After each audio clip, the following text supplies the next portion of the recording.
ଭଲ ଭାଷଣ ଦଉଛ ମୋ ଖାଇ ବୁଝି ଭଲ ଭାଷଣ ଦଉଛ ଭାଗ୍ୟ ଭଲ ସେ ସୁଷମା ସ୍ୱରାଜ ମରିଗଲା ତମେ ନହେଲେ ଟିକେଟ ଉପରେ କଟକଟ କରି ଗାଡ଼ି ଆଣିଲ ଆଉ ଆଚ୍ଛା ନରଣପୁର ତମର କୋଉ ସାଇଡ୍ ଘର କହିଲ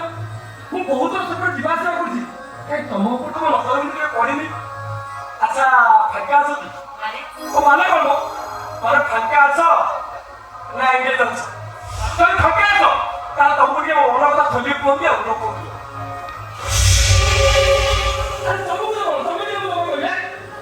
ଚମ୍ବୁକୁ ଯାଇ କଥା କଥାରେ କହିବି କହିବି କି ଆଇ ଲଭ୍ ୟୁ ମୁଁ ସତ କହୁଛି ମୁଁ ତମକୁ ବହୁତ ଭଲ ପାଉଛି ଆଉ ଯଦି କହିବ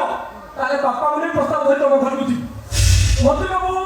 ହନିମୁନ୍ କରିବା ଓଡ଼ିଶା କି ଇଣ୍ଡିଆ ନୁହଁ ଯାହା ସୁଇଜରଲ୍ୟାଣ୍ଡ ପଳେଇବା କଣ କହୁଛ ଏ ପ୍ରେସ ବାବୁ କଣ ପ୍ରିନ୍ସ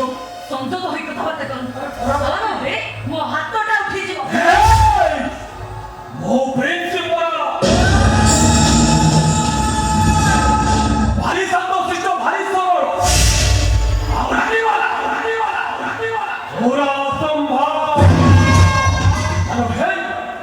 ଚଳଚ୍ଚିତ୍ର ମନ୍ତ୍ରୀ ଗପ କେତେ ଜଳ ପରି ମୋ ସହିତ ଜଳ କ୍ରୀଡ଼ା କରୁଛନ୍ତି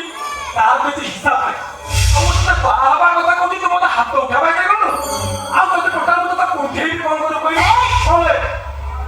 ମୋ ବାବା ସହିତ କଣ ଜାଗା ବାଟରେ ଜାଗା କଣ ଜାଗା ବାଟା ହଁ କହ ଏମିତି କରିବି ମତ କାଳଟା ଫଟେଇ ଦେ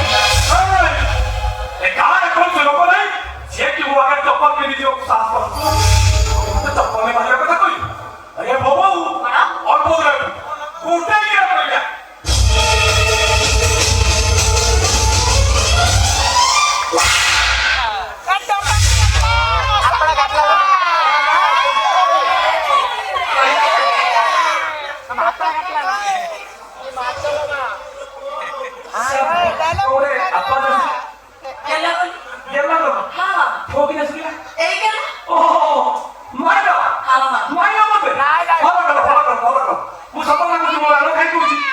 सुंदर झील पर मारा खाए मते बहुत भल लागे एटा मोर पिला को जन्म हो दबे देखिया ओ प्रिंसिपल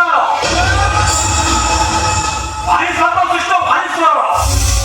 आ रानी वाला ओरा तो भालो ओके हाथ लगे दे अरे भूपो और बहुत रे भूप है कुर्सी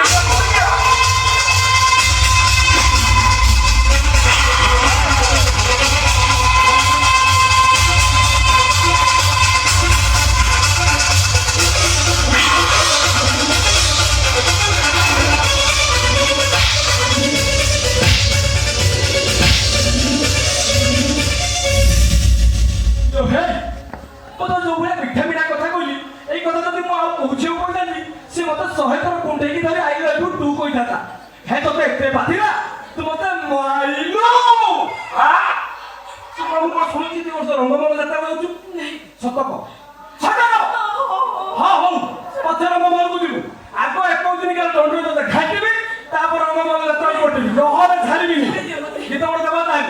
एता क्वेश्चन नहीं गीत ओड देबा आलो मोर